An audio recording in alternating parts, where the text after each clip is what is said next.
Oke brother, assalamualaikum warahmatullahi wabarakatuh. Kembali lagi bersama saya Herudin di channel saya Rida Jaya Motor. Kali ini saya mau update lagi ke teman-teman untuk kasus zoom ya teman-teman, Scoopy F1 starter halus ya, starter halus, tipe starter halus. Teknologinya sudah lumayan, updatean tahun 2015 sampai 2017 ya. Kalau yang tahun 2013 itu tipe starter kasar ya. Ini dia sudah menggunakan sistem SMG Smart Generator Starter ya. Udah updatean yang terbaru juga. Oke, kasus untuk Scoopy ini kalau digas ngadat, kalau digas kaget mati. Tapi kadang juga dia digas normal, kadang juga mati. Langsung aja kita ke TKP. Oke, kita coba on kan teman-teman ya. Set. Oke, starter. Hidup ya. Digas kaget, tek, mati. Cek kontak off, on lagi kembali, starter. Hidup kembali. Digas pelan, kadang mau. Dek dek dek dek tek, mati. Ya. Apalagi kondisi di pagi hari, sama sekali nggak mau digas, gas sedikit naik langsung mati ya, itu kasusnya. Oke, kita cek analisa one by one. Ini sebenarnya sudah saya lakukan pembongkaran, sudah saya lakukan analisa, dan puncaknya ternyata ada satu komponen yang bermasalah. Tapi sebelum kita mengetahui komponen mana yang bermasalah, kita kan lakukan pengecekan tuh. Nggak mungkin kan kita langsung bongkar totalitas seperti ini, nggak mungkin. Kita ngawali dari yang paling simpel dulu teman-teman, yaitu untuk set busi kita copot, kita cek, kalau perlu diganti ya. Kalau elektrodanya sudah menipis ya diganti. Pasang busi tetap bermasalah dan tetap bermasalah. Oke, lakukan pembongkaran di bagian area jok. Lakukan pembongkaran di bagian area jok. Sebelum kita lakukan pembongkaran seperti itu, alangkah baiknya kita cek dulu tekanan pompa injeksi. Tekanan pompa injeksi berapa teman-teman? Kalau teman-teman tidak memiliki alat seperti ini ya, ini no problem, karena mungkin ada beberapa yang tidak memiliki ya. Tapi kalau sudah punya, ini wajib sih sebenarnya punya. Kenapa? Kalau kita di bengkel kita harus memiliki alat seperti ini untuk mengetahui, untuk mempercepat pekerjaan juga, mengetahui tekanan pompa itu berapa ya. Kita kunci kontak on ya teman-teman ya. Oke, kunci kontak on, kita cek tekanan pompanya.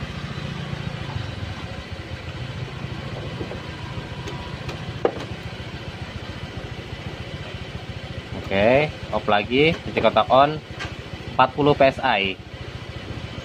Berarti pressure gauge ini menandakan, memberitahu kita bahwa tekanan pompa injeksi ini masih sangat stabil dan bisa dikatakan ini dalam kondisi normal. Setelah kita lakukan pengecekan seperti ini, tekanannya 40 PSI ya toh, kita coba lakukan pembongkaran sekalian, kita servis, kita bongkar ini pompa injeksi, kita ganti filter pambang. Bagaimana cara bongkarnya ada di tutorial saya. Kalau kali ini saya hanya memberikan struktur dari analisa ke teman-teman supaya mudah melakukan pengecekan ya. Setelah ini dilakukan pembersihan, bahkan filter pumpnya sudah diganti.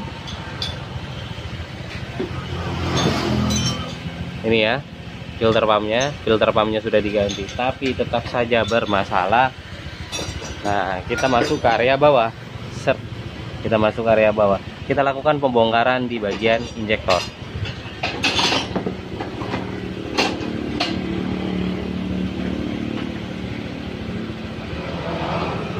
Oke, di area injektor kita lakukan pembongkaran. PS10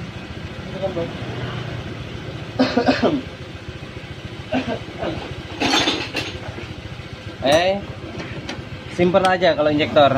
Saya tidak menunjukkan untuk pembongkaran, untuk model pengecekan pakai menggunakan injektor tester ya, yang manual aja. Oke, kita bongkar seperti ini. Ini nggak usah dicopot. teman-teman tahan ya, teman-teman jepit tahan, posisi kunci kontak on ya, starter. Oke, sekali lagi starter. Terlihat di layar teman-teman, pada saat kita starter semprotan bahan bakar keluar ya, nyembur, dan dia tidak fokus, nyemburnya dia nyebar. Berarti tandanya injektor ini masih dalam kondisi normal. Ini pengecekan secara manual ya teman-teman ya, pengecekan secara manual. Kembali lagi kita pasang.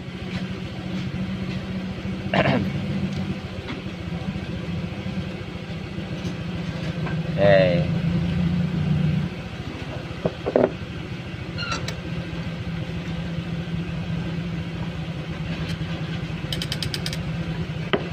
Setelah dipasang, tapi masalah tetap saja ya kan, pada saat kita hidupkan kembali, masalah tetap saja, digas mati ya. Tapi sebelum kita melaksanakan step-step tadi teman-teman ya, sebelum tadi kita melaksanakan step-step pengecekan semua itu, setelah kita lakukan pengecekan injektor, pengecekan pompa, cobalah kita lakukan reset. Kenapa reset saya di belakang, posisi paling belakang? Kenapa? Karena terkadang banyak pengguna motor yang tidak pernah menghiraukan servis pada kendaraannya teman-teman ya, makanya kita perlu lakukan pengecekan langsung ya.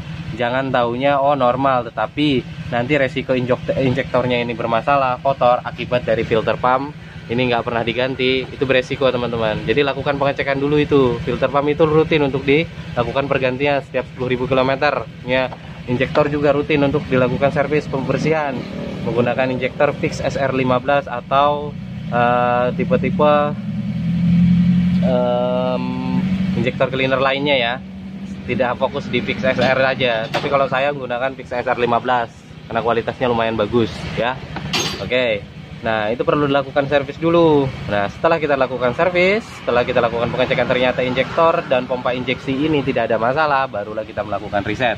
Setelah juga kita lakukan reset tetap saja bermasalah, ada di tutorial saya juga untuk cara melakukan reset seperti apa ya, silahkan teman-teman cek. Setelah dilakukan reset manual tetap terjadi masalah, nggak ada sembuhnya juga ini motor. Oke, kita masuk ke area pengapian ya. Teman-teman pastikan di area bawah ini tidak ada kabel yang tergesek ke bagian bodi. Biasanya kalau untuk tipe starter halus di sini kan ini ada, ini kabel CKP teman-teman. Teman-teman pastikan ya, diintip, dilihat apakah ada kabel yang terkelupas dan nyentuh bodi. Pastikan dia bebas dari bodi engine. Ini kan kelihatan tuh bekas gesekan yang terkadang ada di bagian area mesin, bagian bawah ya. Kalau sudah dipastikan tidak ada, oke, sebelum kita pastikan CKP ini lebih lanjut, jangan dulu kita bongkar, jangan dulu kita melakukan pengecekan di bagian hubungan CKP di spool sampai dengan soket ini, enggak usah dulu. Kita coba masuk ke area sistem pengapian koil ya. Koil ini mencurigakan teman-teman. Terkadang kalau dia kondisinya sudah melemah, mati sebelah, kecepatannya dia adalah mengirimkan sinyal ke busi untuk memetikkan bunga api busi itu lambat ya. Jadi berkurang elektron yang terjadi pada koil ini kurang ya. Oke, kemagnetan yang terjadi itu kurang. Dan kita tidak bisa memastikan dengan menggunakan tester atau alat. Cara satu-satunya yaitu melakukan pergantian. Kita tes dengan koil yang baru. Coba saya tes melakukan pergantian koilnya ya teman-teman. Teman-teman lihat.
Untuk koil yang saya gunakan, saya melakukan pengetesan dengan koil bukan original ya teman-teman ya, makanya warnanya merah ya.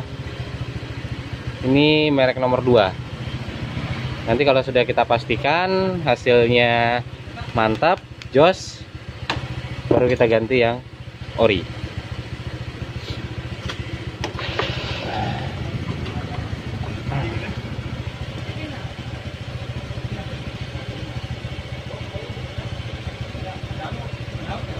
Teman-teman perhatikan ya, di sini ada kabel warna hitam, di sini juga ada kabel warna kuning garis biru.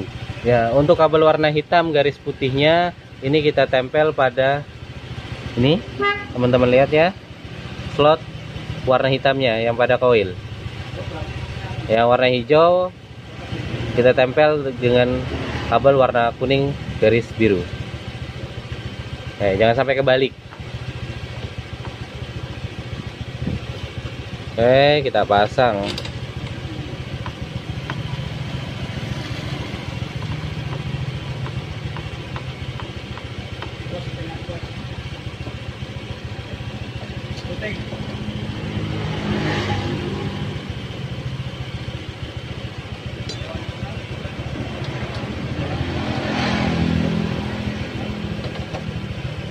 Berarti ada yang begini ya? Di atas ya?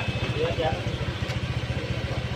Oke, ini jangan dipasang begini saja, dipasang tahan kabel dari koilnya, baru kita putar. Karena di kepala businya ada posisi yang ada cantolan yang model skrup ya, supaya dia erat. Nah, aman, baru kita pasang kembali ke busi ya.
Oke, kita kunci kontak on ya. Tire gignya masih terpasang ya. Racer gignya untuk fuelnya masih terpasang ya. Oke, coba kita gas. Gaspol langsung. Oke, gaspol ya.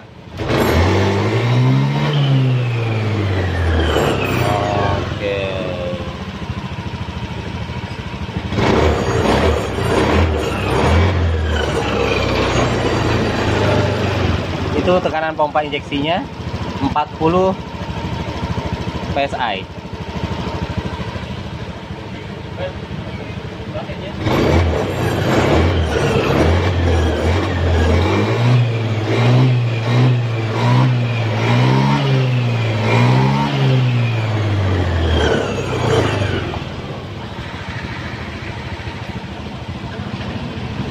Nah ya teman-teman, clear.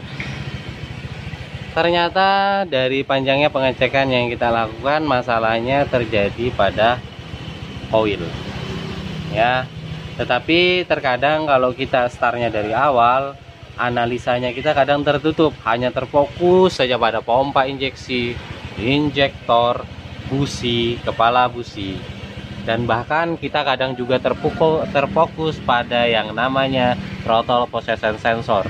Oke, saya tunjukkan aja ke teman-teman. Nih, fokusnya kita ke sini juga. TPS, oh ngadat, oh di gas nggak bisa narik. Oh ya mungkin TPS-nya bermasalah, ya udah ganti TPS-nya. Coba juga dites ganti TPS-nya, tetap aja bermasalah. Ya, analisanya panjang banget teman-teman. Tetapi terkadang ada perbedaan, ada perbedaan yang sedikit bisa kita ambil antara kerusakan di sistem injeksi, ya kerusakan di sistem injeksi, adanya bermasalah di sistem injeksi dengan sistem pengapian itu sangat tipis sekali. Hanya saja kalau perbedaannya, kalau di sistem injeksi itu ngadatnya terus menerus, ya berebetnya terus menerus, tidak ada maksudnya perbedaannya kalau di bagian sistem pengapian. Kalau pengapian itu kadang kalau kita kunci kontak on, kita starter, kita gas, ini normal. Kadang dia berebet, kadang enggak. Bilang orang tuh kadang nyantol sistem pengapiannya, kadang enggak gitu loh. Apinya kadang ada, kadang enggak. Ya, tapi kalau sistem injeksi itu continue. Kalau pompa injeksi ini sudah lemah, dia sekali berebet ya udah berebet terus. Nggak ada muncul hilang tuh nggak ada. Ya, begitu pula kalau ada masalah di bagian ECU ya. Yang kudu kita lakukan reset manual, itu sekali reset sudah berhasil. Ya. Itu sekali reset sudah berhasil jika tidak ada masalah di bagian sensor seperti TPS dan engine coil temperaturnya, EOT-nya. Ya, itu yang perlu teman-teman pahami. Jadi prediksinya harus agak sedikit luas. Seandainya tadi saya lakukan pergantian di coil ini, tetap aja masalahnya nggak ketemu, mau tak mau saya harus melakukan pembongkaran di bagian area CKP. Ya, CKP-nya saya cek apakah CKP masih aman atau tidak, karena pernah sempat saya temui sekali CKP yang bermasalah. Jadi urutannya tadi saya ulangin ke teman-teman, cek untuk area busi. Kalau busi tidak ada masalah, ya udah masuk ke pompa injeksi. Kalau pompa injeksi tidak ada masalah, ya udah masuk ke bagian injektor, baru buka joknya kan, baru masuk ke bagian area injektor. Cek injektornya, semprotan injektor bagaimana. Habis itu setelah selesai itu jangan dulu connect ke bagian area TPS, karena kalau TPS-nya dilepas, derajat TPS itu akan berubah, susah untuk penempatan derajat TPS. Masuk dulu ke area coil. Kalau coilnya juga tidak ngaruh, dilakukan pergantian, ya udah baru masuk ke area TPS atau ke CKP. Setelah selesai itu tetap aja bermasalah, berarti ada human error di bagian area ECU. Dan ini sangat vitalitas, analisanya sangat panjang untuk menentukan pergantian dari ECU karena harganya cukup fantastik. Oke teman-teman, sekian dari saya ya penjelasannya. Jikalau ada penjelasan saya yang kurang dimengerti atau ada kesalahan, saya mohon maaf sebesar-besarnya. Saya hanya coba membantu teman-teman, dan ini bukanlah tutorial bongkar pasang ya teman-teman ya. Ini adalah tutorial analisa ya. Jadi jangan bilang kok banyak ngomong nggak ada actionnya. Actionnya ada, cuman ini saya tidak tunjukkan cara pembongkaran dan lain sebagainya. Semua mekanik itu bisa bongkar teman-teman, semua orang itu bisa bongkar, tapi belum tentu bisa menganalisa kerusakan itu dengan cepat dan tepat ya. Itu perbedaannya. Saya tidak bilang saya hebat, tidak, tapi saya hanya berbagi pengalaman ke teman-teman, berbagi apa yang saya tahu, ilmu yang saya pahami, supaya juga mempermudah teman-teman. Semoga berkah, semoga itu bisa mempermudah teman-teman, bermanfaat buat teman-teman. Kurang dan lebihnya saya mohon maaf. Wassalamualaikum warahmatullahi wabarakatuh.